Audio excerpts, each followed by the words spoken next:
What happens when the universe's most advanced species face a brisk negative 50 degrees Celsius? They freeze solid.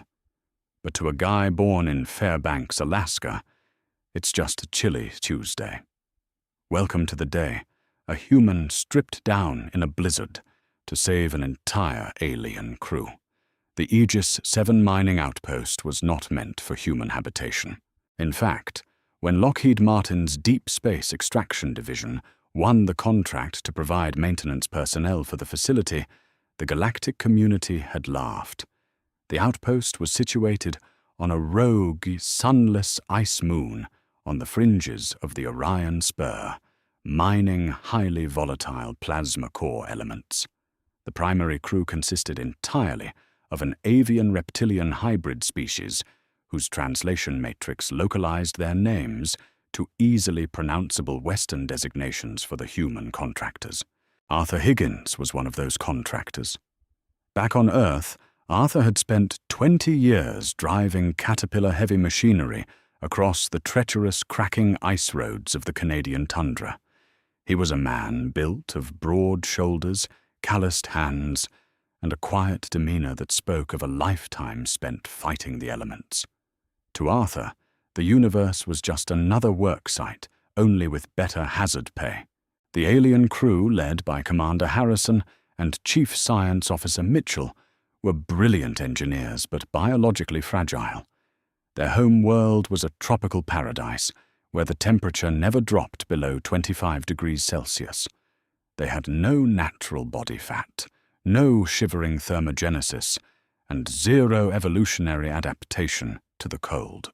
They relied entirely on the Aegis 7's state-of-the-art localized atmospheric generator, a massive thermal shield that kept the facility at a balmy, strictly regulated 28 degrees.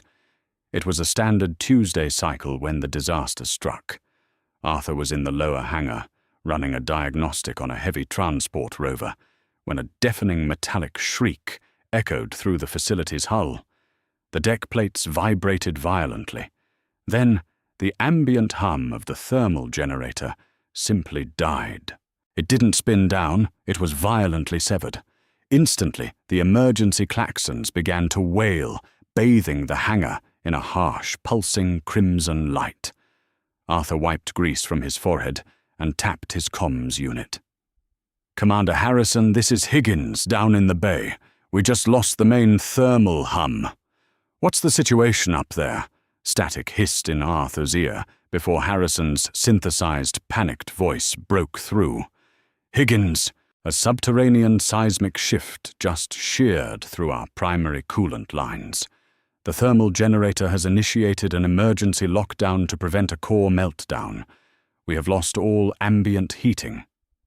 Arthur frowned, pulling his Lockheed-issued diagnostic pad from his tool belt. "All right, switch to the secondary thermal backups. We can run on those while I patch the main lines." "You do not understand, Arthur." Harrison's voice was trembling, and it wasn't just from fear. The seismic shift severed the localized power grid. The backups are offline. The temperature is dropping exponentially. You need to get to the central command hub immediately. Arthur didn't run, but he moved with the urgent, heavy strides of a man who knew exactly how dangerous a dead generator was on an ice moon. As he climbed the maintenance ladders toward the command hub, he felt the air shift. The comfortable, humid warmth of the station was vanishing, replaced by a biting, dry chill. By the time he reached the command hub, the internal temperature had dropped from 28 degrees to 10 degrees Celsius. For Arthur, wearing his standard denim work pants and a thermal undershirt, it was a crisp autumn morning. For the alien crew, it was an apocalyptic winter. Mitchell, the chief science officer, was leaning heavily against a console, his scaled skin turning a sickly, pale gray. His multi-jointed fingers were trembling so violently he could barely operate the touch screen. Commander Harrison was wrapped in 3 emergency thermal blankets, his normally upright crest flattened against his skull in distress. "Arthur!" Mitchell gasped, his breath visible in the rapidly cooling air. The atmospheric processes are freezing over. We are trapped. The bulkhead doors have sealed due to the power failure. We cannot reach the escape pods. Arthur checked the main console. The facility's outer hull was exposed to the moon's natural atmosphere, which sat at a cozy -120 degrees. The insulation was holding for now, but without the active thermal shield, the inside of the station was bleeding heat at a catastrophic rate. "Okay, take a breath, Mitchell," Arthur said, calmly, his deep voice cutting through the panic. "Where is the manual override for the thermal grid?" "It is in the primary junction box, outside the command hub." In the uninsulated maintenance corridor, Harrison stammered, his eyes wide with a primal terror. "But the temperature in that corridor has already equalized with the outer hull's bleeding edge. It is -30 degrees Celsius in there. Our biology, our blood will literally crystallize." Arthur looked at the two aliens. At -30, an unprotected human would be in serious trouble without proper gear, but for Harrison and Mitchell, it was instant, irreversible death. Their bodily fluids lacked the saline density to prevent rapid freezing. "I'll go," Arthur said simply. He walked over to his locker in the corner of the room and pulled out his heavy-duty industrial winter coat. It was a massive insulated parka, designed by Lockheed Martin for extreme off-world environments, rated to keep a human alive in -100 degrees. It was bulky dense and weighed nearly 15 pounds. As Arthur zipped up the coat, the temperature in the command hub hit 0. Mitchell collapsed. His legs simply gave out as his nervous system began to shut down in the cold. His reptilian eyes rolled back, his breathing becoming shallow and erratic. Harrison let out a desperate guttural chirp, falling to his knees beside his friend, but Harrison was losing coordination too. The commander's movements were sluggish, like a man moving through wet concrete. "Arthur, we are entering torpor," Harrison whispered, his voice barely audible. "Our organs are stopping." "Nobody is dying today, Commander," Arthur grunted, grabbing his heavy toolkit. He forced the manual release on the command hub's blast door, his broad shoulders straining against the heavy steel until it hissed open. A blast of freezing air hit him like a physical blow. The maintenance corridor had completely lost its insulation. The temperature readout on his HUD flashed a stark warning, -50 degrees Celsius, and dropping. The maintenance corridor was a nightmare of frost and darkness. The moisture in the air had already frozen into a glittering diamond dust that hung suspended in the emergency lighting. The metal grating of the floor was covered in a slick, treacherous layer of rime ice. Arthur stepped into the corridor, feeling the heavy insulation of his parka working overtime. The air here was so cold it burned the lungs, but he regulated his breathing, relying on muscle memory from decades spent working in the deep freezes of the Canadian North. He trudged down the 30-meter corridor, his boots crunching against the ice. When he reached the primary junction box, his heart sank. The engineers who designed the Aegis 7 clearly never anticipated a human in a heavy, hazardous environment suit needing to access the panel. The junction box was recessed deep into the bulkhead, behind a web of thick, frozen coolant pipes. The gap to reach the manual override levers and the severed fiber-optic cables was barely wide enough for Arthur's bare arm, let alone his arm, encased in 3 inches of dense, hyper-insulated synthetic down. Arthur grunted, trying to wedge his arm into the gap. The thick fabric of the parka bunched up, catching on the jagged frozen brackets. He pushed harder, the abrasive metal tearing at the coat's outer shell, but it was no use. The angle was impossible. The coat was simply too bulky. Behind him, through the open blast door, Arthur heard a sickening thud. He looked back to see Commander Harrison, fully collapsed on the floor of the command hub. The temperature in the main room had just crossed -20. Harrison was curling into a tight, fetal position, his body entering the final desperate stages of biological shutdown before complete crystallization. Mitchell was completely unresponsive, his skin covered in a thin layer of frost. Arthur looked at the junction box. He looked at the aliens. He looked at the temperature gauge on his wrist, -50.5 degrees Celsius. Well, Arthur muttered to himself, his breath pluming in thick white clouds. This is gonna suck. With a swift practiced motion, Arthur unzipped the heavy Lockheed Parker. Inside the command hub, Harrison's blurry, fading vision caught the movement. The alien commander's brain struggled to process what he was seeing. The human, their only hope, was removing his environmental protection. He is succumbing to the cold madness Harrison thought sluggishly despair washing over his freezing mind. I have read of this. Mammalian paradoxical undressing. His brain is failing. He is committing suicide. Arthur shrugged the massive 15-pound coat off his shoulders. Underneath, he was wearing nothing but a thick red and black flannel shirt over a thermal Henley and a pair of reinforced denim jeans. The cold hit Arthur instantly. -50 degrees is not just a temperature. It is a physical entity. It is a predator. It bites into the skin like thousands of tiny electrified needles. The moisture on Arthur's skin evaporated instantly, stealing his body heat. But Arthur Higgins didn't panic. His body evolved over millions of years on a harsh, chaotic planet, immediately engaged its defense mechanisms. His blood vessels constricted, pulling warmth away from the surface of his skin to protect his vital organs. His metabolism spiked his internal furnace, kicking into overdrive.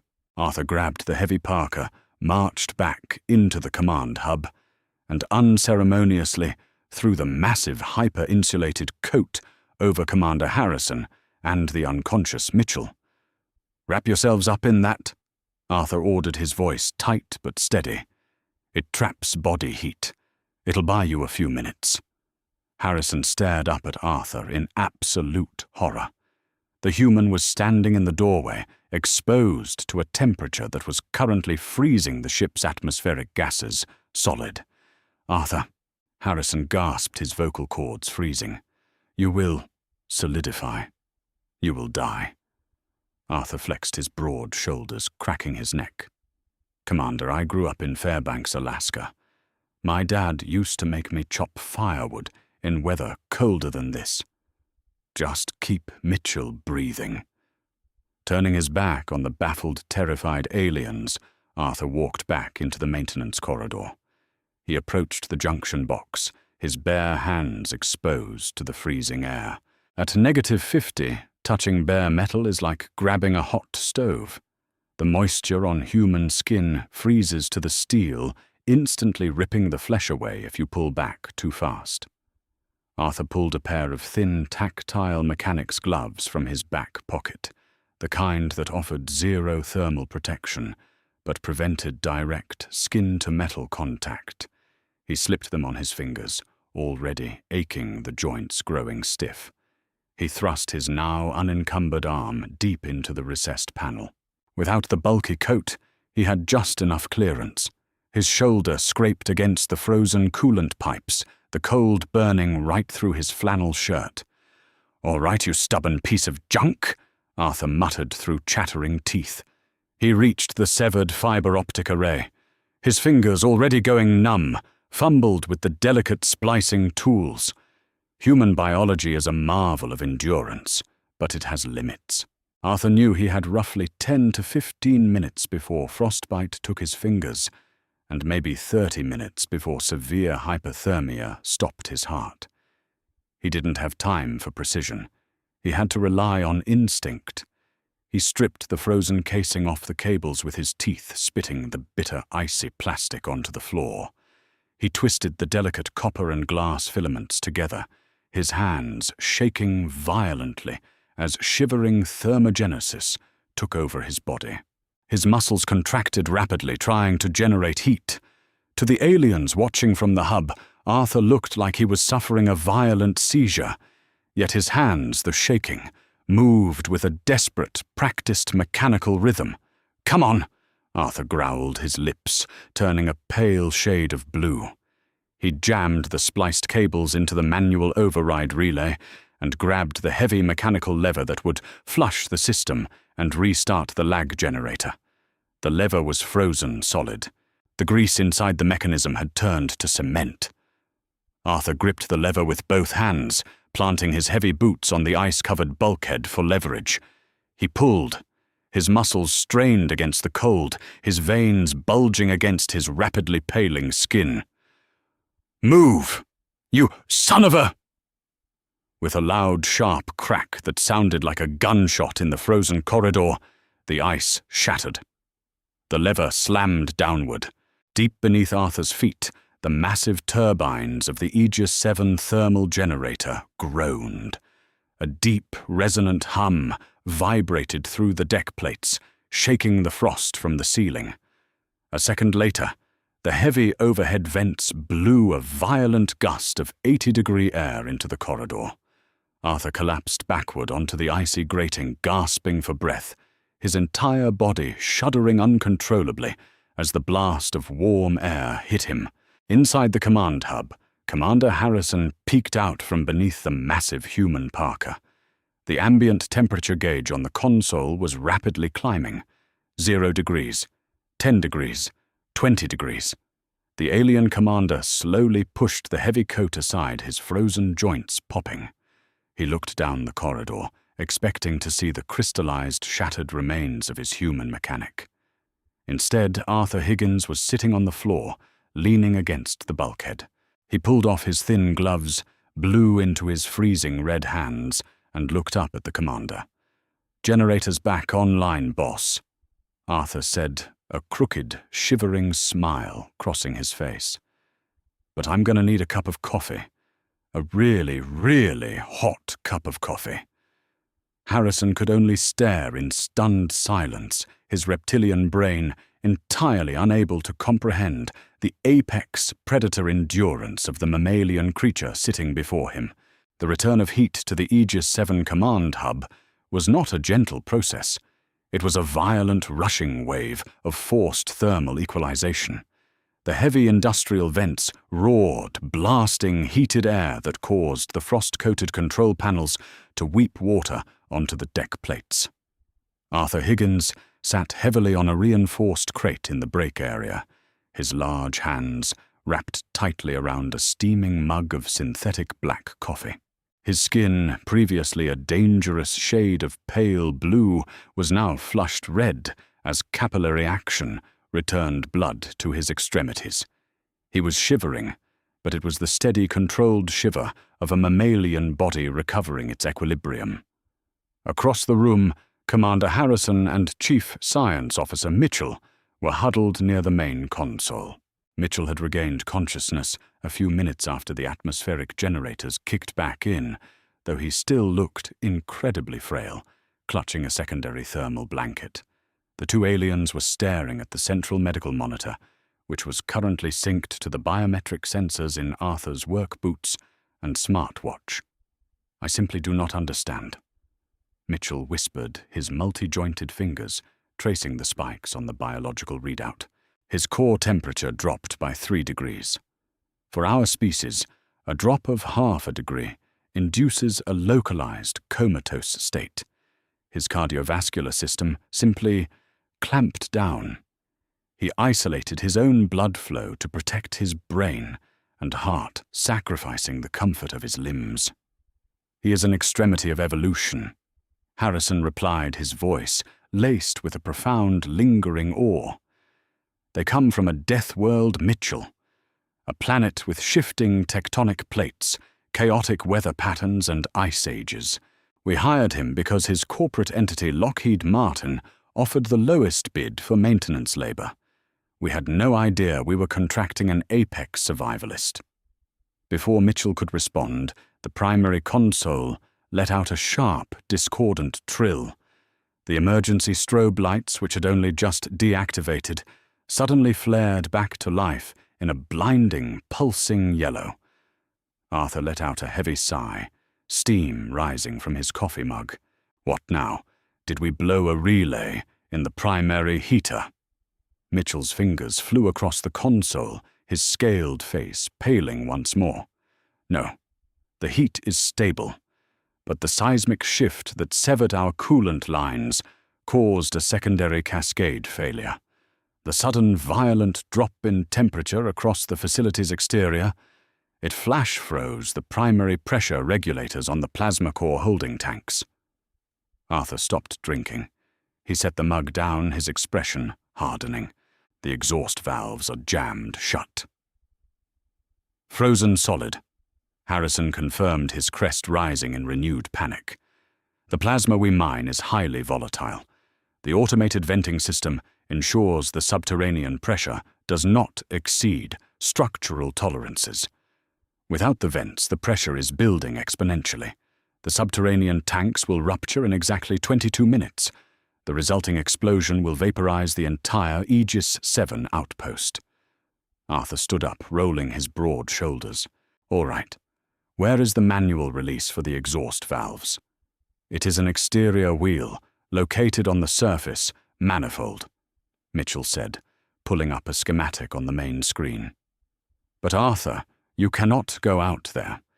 The surface temperature of Aegis 7 is negative 120 degrees Celsius.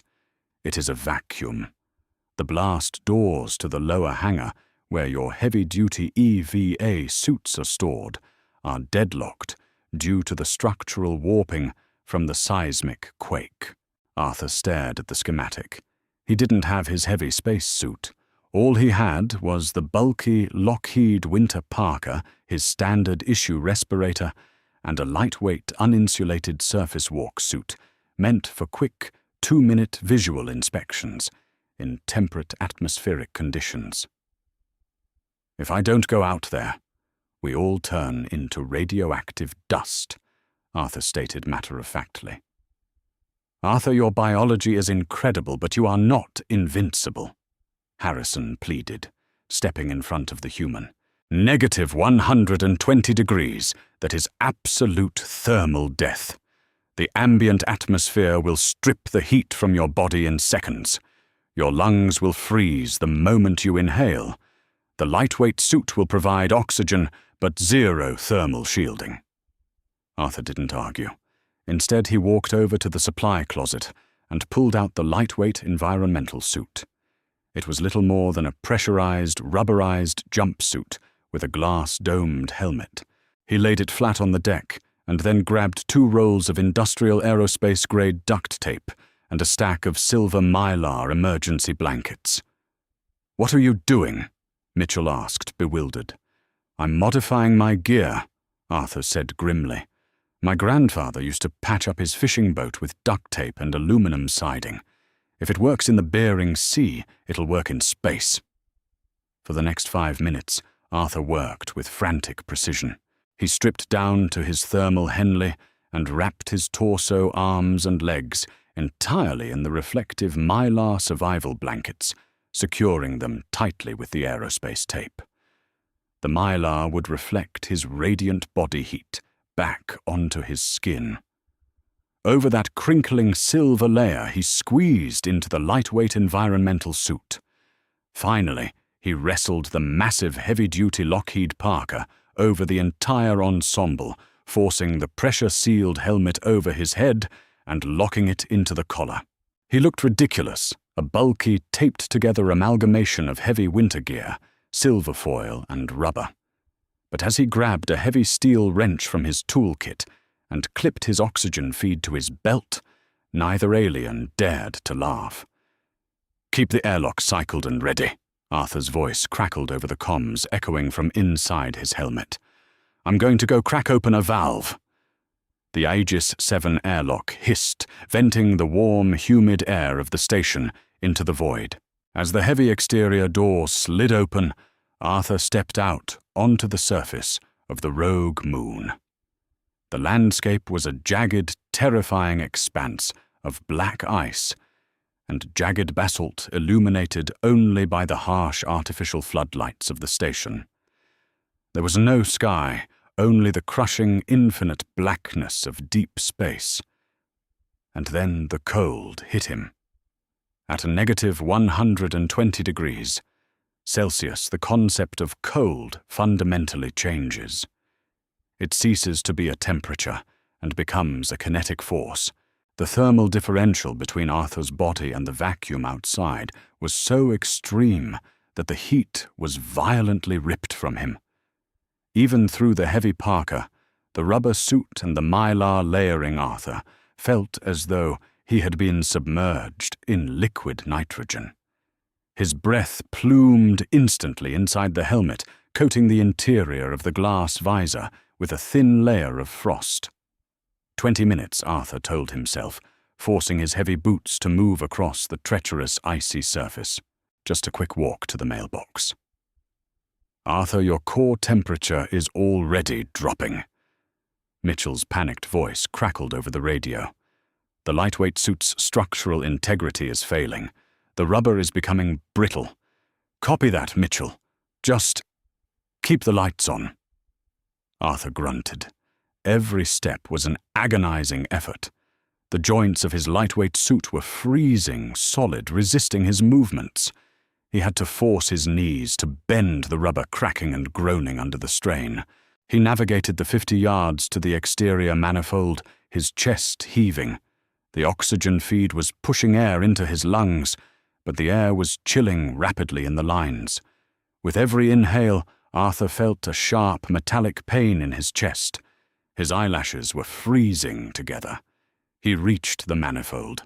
The pressure valve was a massive spoked steel wheel, currently encased in 3 inches of dense hyperfrozen condensation. The pressure gauge next to it was pinned firmly in the red zone. The subterranean tanks were minutes away from critical mass. Arthur grabbed the wheel with his heavily gloved hands and pulled. Nothing happened. It was fused to the manifold block. "Arthur, the pressure is at 98%, Harrison shouted over the comms. "You have less than 3 minutes." Arthur's vision was narrowing the edges of his sight, turning black and fuzzy as severe hypothermia began to shut down his cognitive functions. His hands were completely numb. He couldn't feel his fingers, relying entirely on visual confirmation to know he was gripping the wheel. He unclipped the heavy steel wrench from his belt. The metal of the wrench was so cold it was sticking to his gloves. Kinetic percussion, Arthur thought, his mind slowing down. Just hit the damn thing. He raised the heavy wrench and brought it down violently against the center pin of the wheel. Clang! The vibration shocked up his arm, a dull ache that barely registered through the numbness. The ice didn't crack. He raised it again, putting every ounce of his broad, fair bank-spread shoulders into the swing, channeling the sheer, stubborn will of a species that had conquered frozen tundras, vast deserts, and the vacuum of space. Clang! A spiderweb of cracks appeared in the ice. "Come on, you piece of junk!" Arthur roared, his voice, hoarse, echoing loudly inside his frosted helmet. He swung a third time, stepping into the blow using his entire body weight. Crack! The ice shattered, exploding outward in a shower of diamond-like shards. Arthur dropped the wrench, grabbed the wheel with both hands, and threw his entire body weight backward. With a horrific groaning screech of protesting metal, the valve broke free. It spun wildly, and a second later, a massive geyser of superheated glowing blue plasma vented high into the vacuum of space, releasing the catastrophic pressure from the subterranean tanks. The vibration knocked Arthur off his feet, sending him crashing onto the hard, icy basalt of the moon's surface. "Pressure is dropping. It is stabilizing," Mitchell screamed over the radio, his voice breaking with sheer elation. "Arthur, you did it. The facility is secure." Arthur lay on his back, staring up at the venting plasma, which looked like a beautiful artificial aurora against the blackness of space. He wanted to sleep. The ground was so cold, but strangely it was starting to feel warm. He knew what that meant. Paradoxical undressing would be next. His brain was shutting off the lights.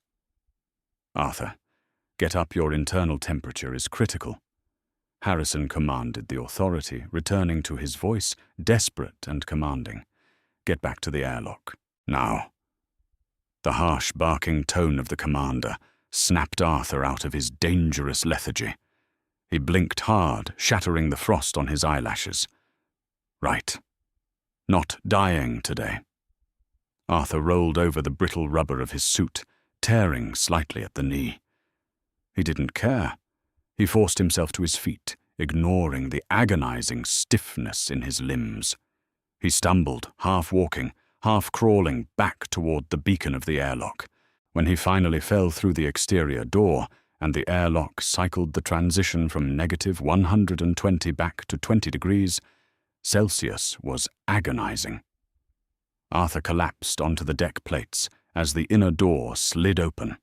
Harrison and Mitchell were already there, armed with standard medical thermal blankets and a fresh, scalding pot of coffee. They stripped the heavy parka and the torn, brittle rubber suit from Arthur's body, marveling at the crude, silver mylar tape job underneath. Arthur lay on the floor, shivering so violently, his teeth chattered like a jackhammer. Harrison wrapped 2 thick thermal blankets around the human, pulling him up into a sitting position against the bulkhead. "Arthur," Harrison said softly, looking at the human not as a low-bid contractor, but as a mythical titan. "I have no words. You defied biological limitations. You saved this station and our lives." Arthur reached out with a trembling, pale hand and took the mug of coffee Mitchell offered him. He took a long, slow sip, closing his eyes, as the burning liquid traveled down his throat, reigniting his internal furnace. He looked up at the 2 terrified, awe-struck aliens, a weak but undeniable grin spreading across his face. "Like I told you, Commander," Arthur rasped his voice, barely a whisper. "It's just a chilly Tuesday. If you loved this tale of Arthur's unbelievable human grit and apex survival against the absolute zero of space, do not forget to smash that like button. Hit subscribe to join our crew for more epic HFY humanity fuck. Yeah, sci-fi stories, and share this video with your friends to show them why humans are the ultimate survivors of the galaxy. Drop a comment below. How cold does it get where you live? See you in the next adventure.